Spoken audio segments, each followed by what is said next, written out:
Welcome back. Next, we will examine the practical consequences of cultural differences. So, we're going to look at the consequences of culture for global virtual teams. First, it's important to note that individuals in a culture are not uniform replications of each other. Each of us has our own personality, but our culture does give us some central tendencies. In the Leadership and Knowledge lecture, we said that global virtual teams should operate along certain lines. In what ways does a culture support virtual team functioning? In what ways does culture become an obstacle? And how do we deal with those obstacles?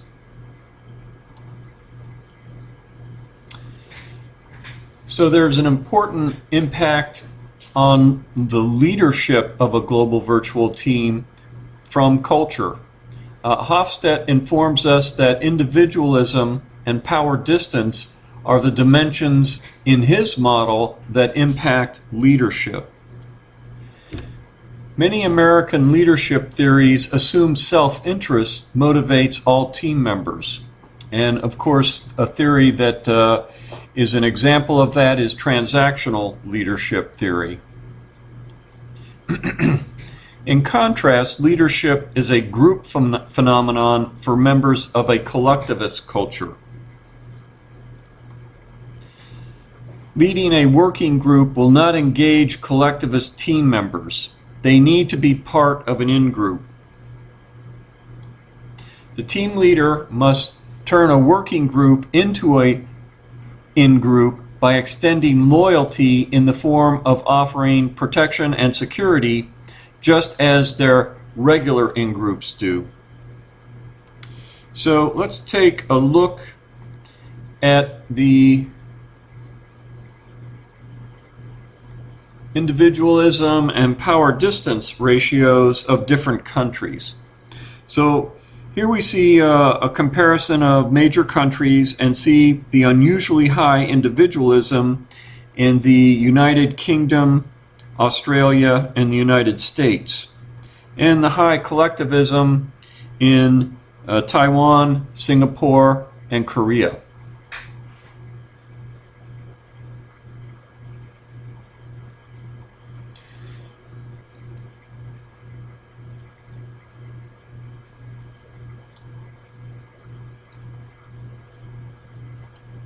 Power distance also has an impact on leadership. America has an average power distance measure, and participative leadership in America has subordinates participate in decisions, but the leader makes the decisions. In countries with higher power distance measures, subordinates do not want to participate in management decisions. They expect autocratic managers. These type of subordinates will make it difficult for a team leader to not be autocratic. In countries with lower power distance measures, subordinates do not wait to be empowered. They take initiative on their own. So if we go back, and here we look at power distance, we can see that the Philippines has a very high power distance ratio, whereas Israel and Austria have very low power distance ratios. So we might expect that individuals from Israel and Austria would be independent and take individual actions without waiting for management approval. On the other hand, someone from the Philippines will be just the opposite. They will expect an autocratic manager, and managers from the Philippines might not appreciate people who take action without their approval first. So what might happen if if someone from a low PDI culture, say from Israel, or even an average PDI culture like the United States, took independent action on a team headed by a individual from a high PDI culture, like Venezuela, the Philippines, or Yugoslavia. Might be potential for misunderstanding or for conflict. So cultural sensitivity is important when you're putting together a team, and educating the team on these cultural differences will go a long way for them understanding what's going on and being able to better resolve things that are irritants and keep them from becoming conflicts.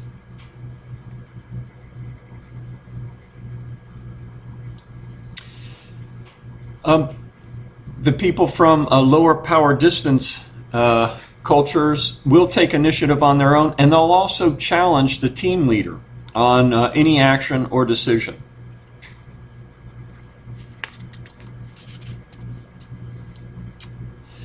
So another area where culture has an impact is on how we organize our teams. Organizations are structures to distribute power and to increase the predictability of our results. Power distance and uncertainty avoidance are the dimensions that impact organizational structure. There are 4 models on power distribution. The pyramid model, where power is always exercised by a small layer just above, and France is an example of that type of model of power distribution. Another is the well-oiled machine, where power is distributed by rules that govern your action, and Germany is an example of that type of power distribution culture. The village, where power is negotiated between parties, and Britain is an example of that. And the family model, where power is held by the father or authority figure with few formal rules. And India and China are examples of those types of cultures. Culture also has an impact on motivation. The individual collective dimension will have a major impact on motivating people. Team members from an individualistic culture are interested in advancing themselves. Those from collectivist cultures are interested in fulfilling duties to their in-groups. Motivating such commitment is influenced by 2 other cultural dimensions: uncertainty avoidance and masculinity. Achieving goals is risky, so the virtual team leader must prove to risk avoidance cultures that a good risk management system is in place and that it offers them security. Likewise, such a commitment to achieve the team's goals creates a need to perform, to assert oneself, and that's a masculine cultural division. So cultures can impact motivation if they are strongly masculine or feminine, or if they have a strong uncertainty avoidance. And likewise, motivation will differ between individuals from an individualist culture as opposed to individuals from a collectivist culture. You have to look at fulfilling duties to motivate people from a collectivist culture, and performance incentives for people from an individualistic culture.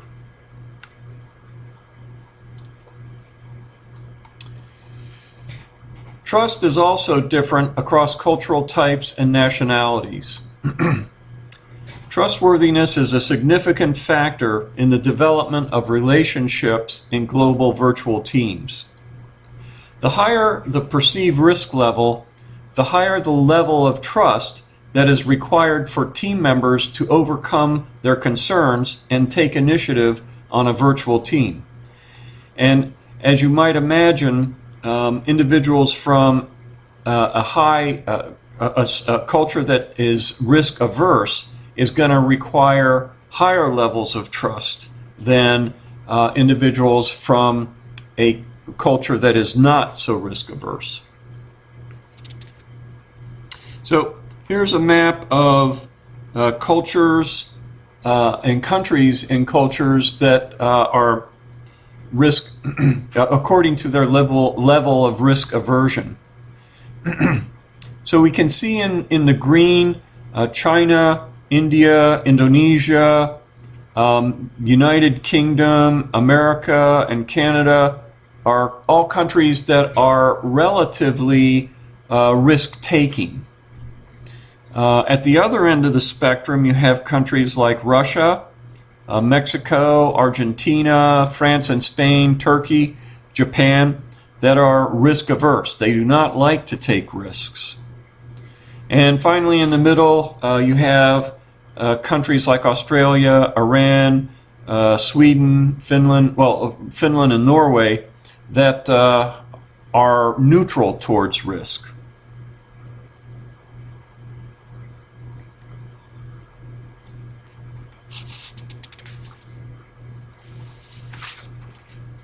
Staff from two different countries have a cultural distinctiveness that causes them to interpret and perceive the level of risks concerning global virtual teams differently.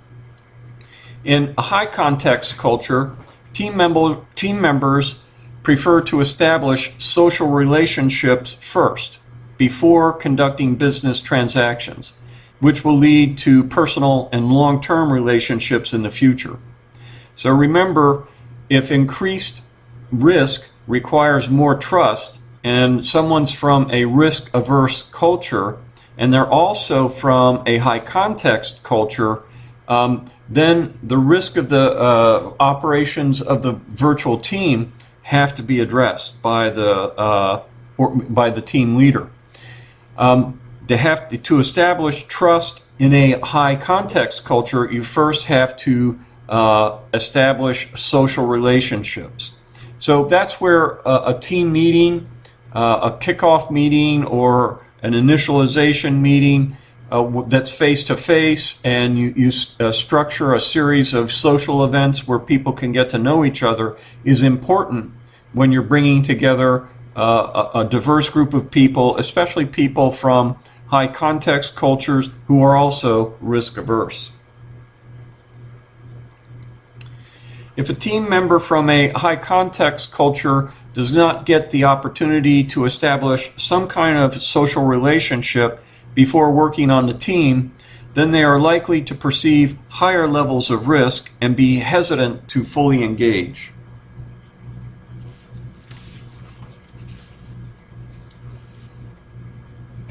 Some cultures are more risk averse to uncertainty.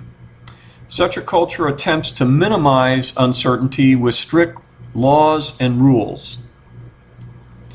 On a global virtual team, such members would prefer explicitly published rules and guidelines. An American must also realize that cultures averse to uncertainty are not tolerant of multiple points of view. For them, there is one truth and they have it. And that may be a hindrance to tapping distributed knowledge and incorporating a requisite variety of knowledge. They may need to be coached on the necessity for accessing and leveraging distributed knowledge held by expertise around the globe.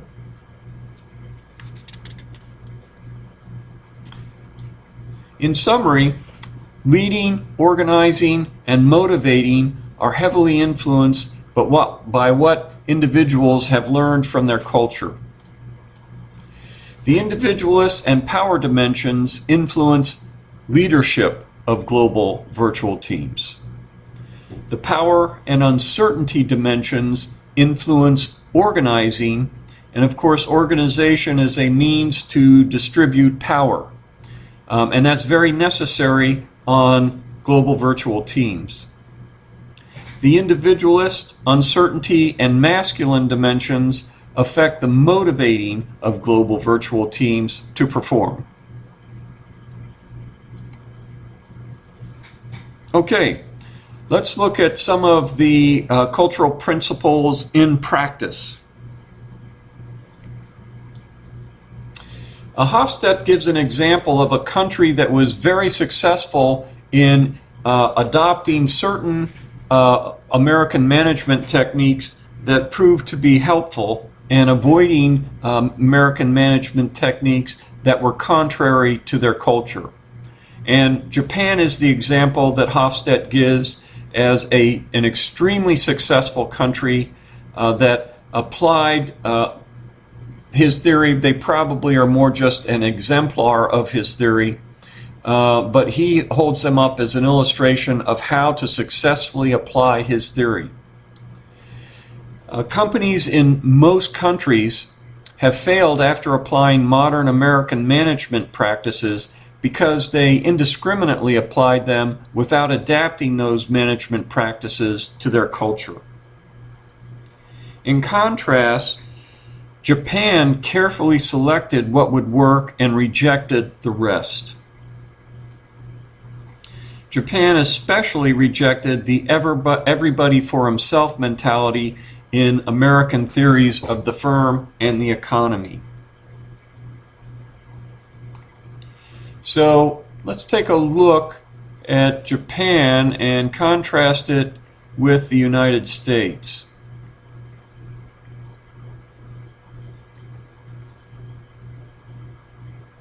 So we'll come down here, there's Japan. And we'll look at the United States, and are there significant differences between the two? Well, there are some significant differences. Individualism, United States is very different. This is where we develop that everybody for themselves attitude. Uncertainty avoidance. Japan is a culture with a high uncertainty or a risk avoidance. Not so in the United States. Japan is a much more masculine culture than the United States. Japan is much more future-oriented than the United States. So we see that there are some significant differences. So the Japanese were smart not to just blindly adopt American management theories, but to modify them so that they were appropriate for Japanese culture. So in countries with a collectivist dimension, everybody for himself attitudes created problems. It abandoned the protection and security offering that collectivist in-groups provide. Employees then wondered what they got in exchange for their loyalty. Hofstede's research discovered that this combination bred disloyal and irresponsible employees. Japan, almost singularly until China, kept the collectivist protection and security while it adapted other aspects of American management, and it was singularly successful. Of course, there's another success story, and that is China. And Wang and Liu have proposed that Chinese culture presents certain impediments to team management. So let's take a look at what they find as possible obstacles for global virtual teams in China, and they look at them in three areas. The first is the Confucian doctrine of the mean, which stresses avoidance of conflict by suppressing disagreement, and that's by avoiding open communications. So they're not open in their communications. They have guarded communications. They don't want to offend, and so they suppress disagreements. Chinese culture demands hierarchical organizational forms with high power orientation, so that people become boss-oriented rather than task-oriented. They want to do things to please their boss rather than do things to get the job done. The need for long-term relationships before participating in groups. In the Chinese culture, Confucian's doctrine of the mean emphasizes that harmony is most precious in relationships among people and between people and their environment. Guided by the doctrine of the mean, the Chinese push their different opinions below the surface to avoid confrontational and direct disagreement. and this is so they save face. Also, under the guidance of the doctrine of the mean, Chinese have a tendency of strong uncertainty avoidance, and they prefer to keep the status quo.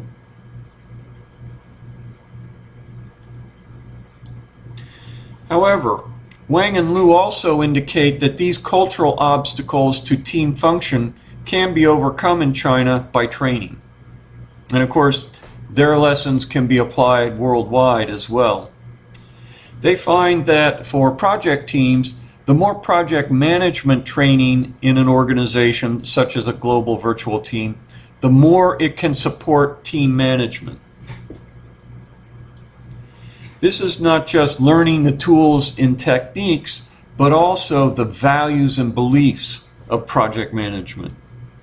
Open communication is important that surfaces disagreements because it leads to better results in the long run. Relationships with cross-functional and cross-cultural team members are inevitable, so you have to educate yourself on how to do that. There's a need for horizontal management and a networked rather than a hierarchical organizational structure.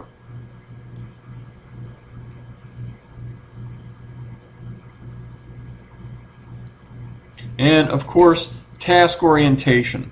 It's very important in projects and for virtual teams as well. And typically they are working on a project to be task oriented rather than boss oriented. Okay, we've looked at how culture affects various aspects of leadership. Now let's see what we can do about it. And we'll first take a look at the Hofstede tool. That's the first step in being able to mitigate cultural differences on your team, because it lets you identify what the potential cultural differences are. And of course, we use this tool a little bit already. Hofstede conducted a comprehensive study on how values in the workplace are influenced by culture. And as mentioned, he developed a model to assist managers in differentiating cultures in terms of 6 dimensions: power distance, individualism, masculinity, uncertainty avoidance, long-term orientation, or also known as pragmatism or future orientations, and then indulgence and restraint, which is a recent one.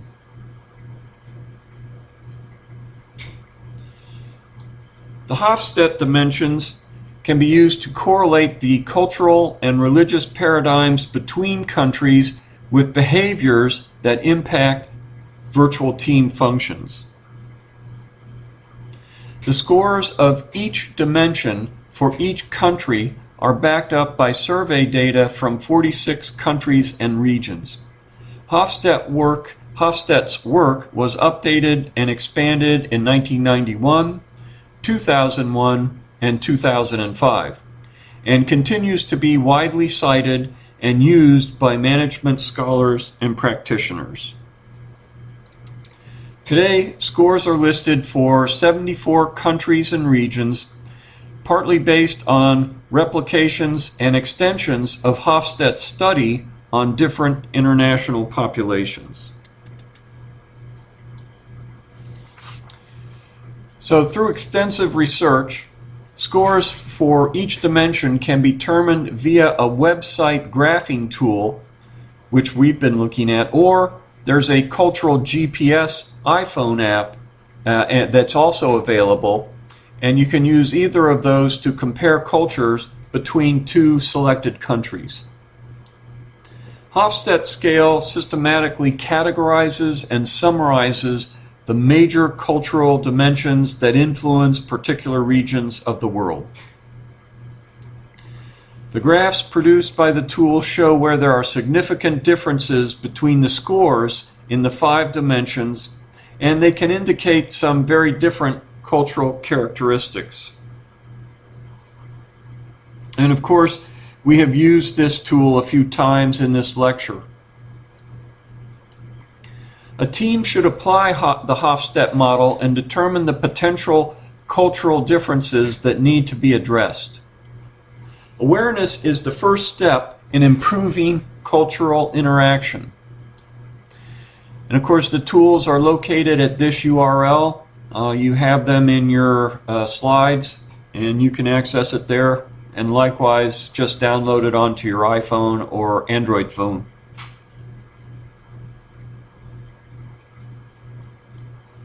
Okay, so once we've identified the differences, what kind of things can we do to mitigate the impact of cultural differences?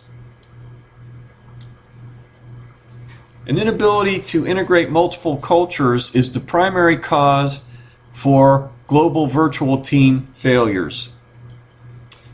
National culture affects international project members through embedded national behaviors. Language, values, and nonverbal communications are all cultural facets that can impact attitudes and conduct. Cultural behavior will impact global teams. Carmel and Chia recommend the use of liaison positions in international virtual teams as a means of enhancing understanding and to support the technology-mediated communications.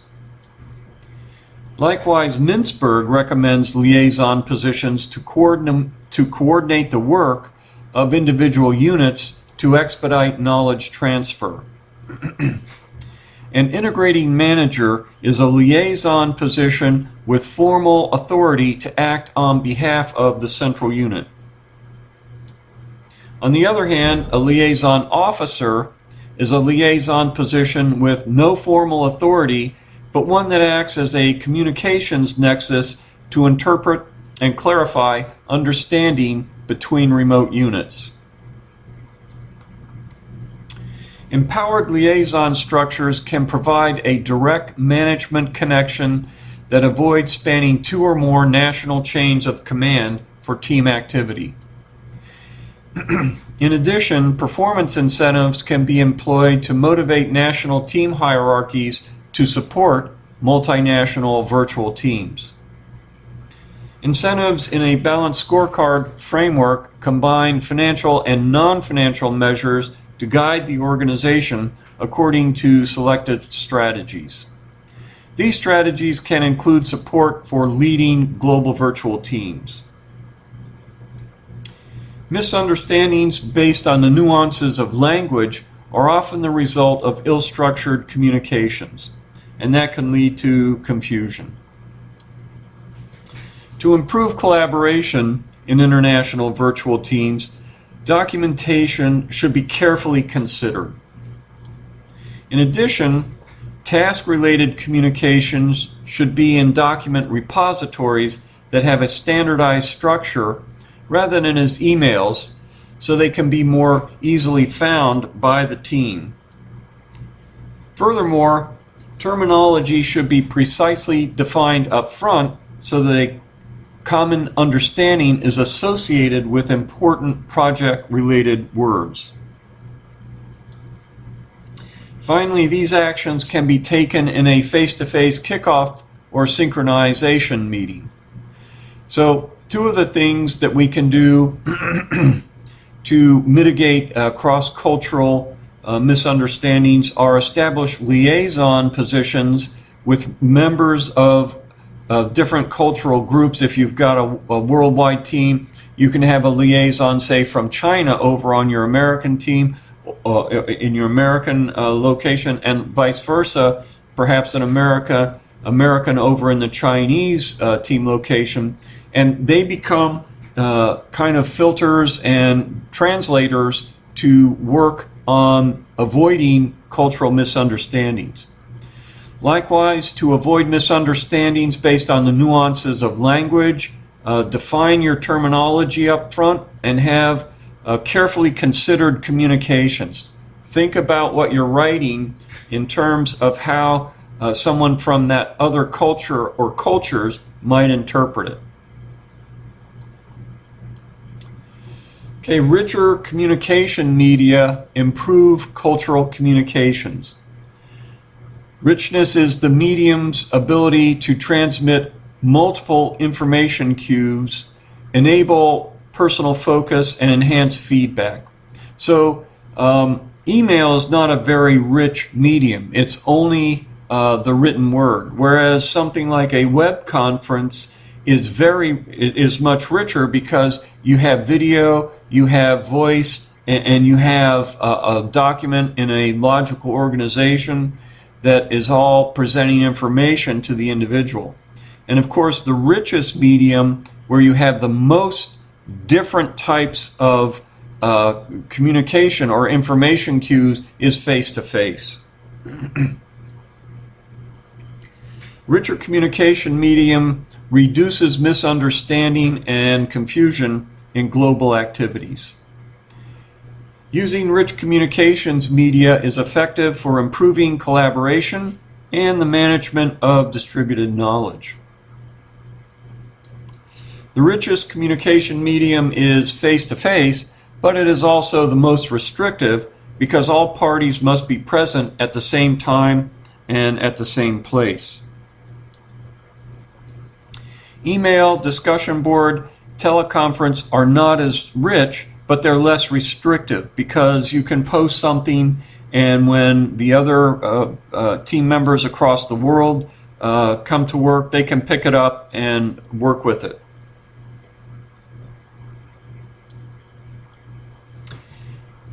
Global virtual teams can compensate for a national culture influence by sponsoring a vigorous virtual team culture.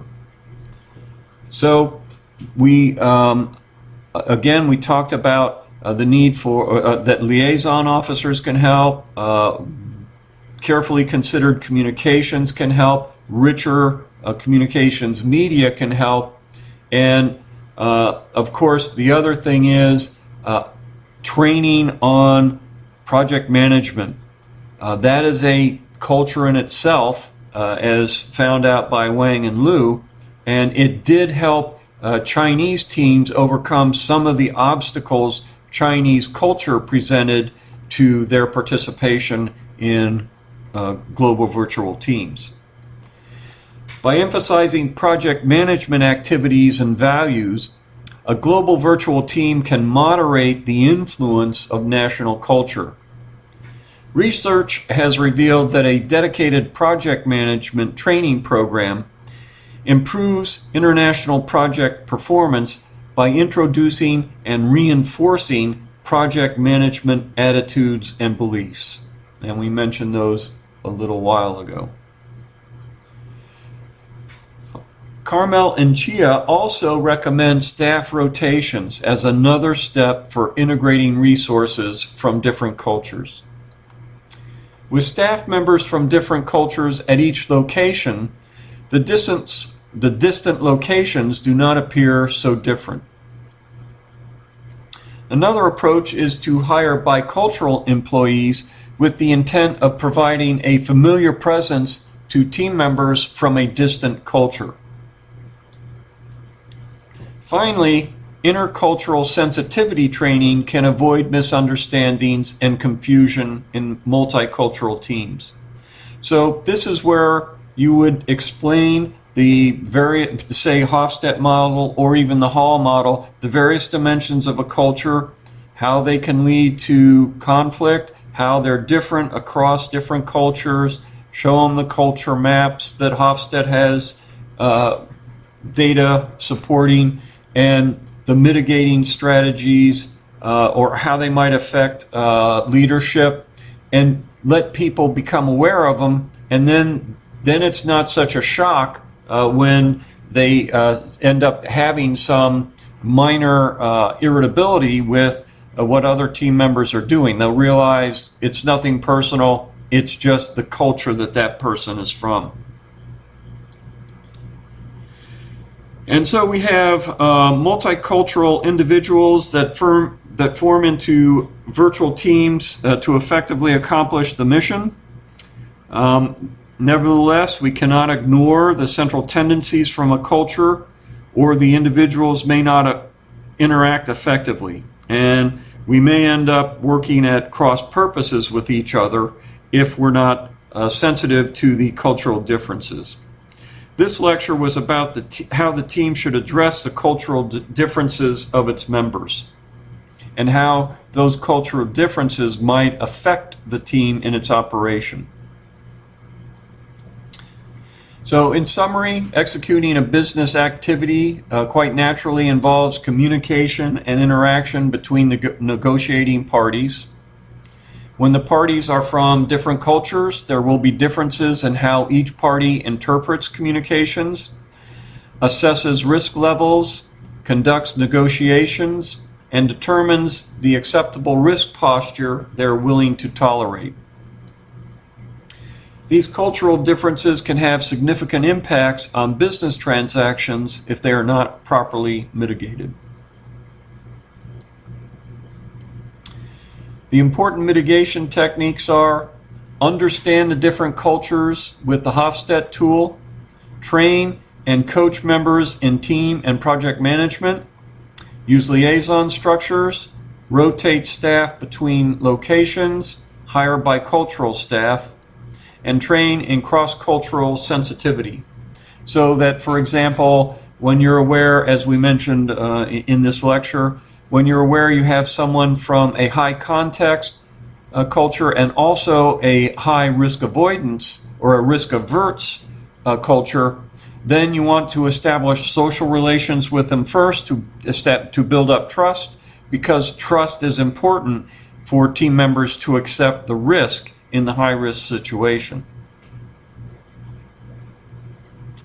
And use a richer communications medium.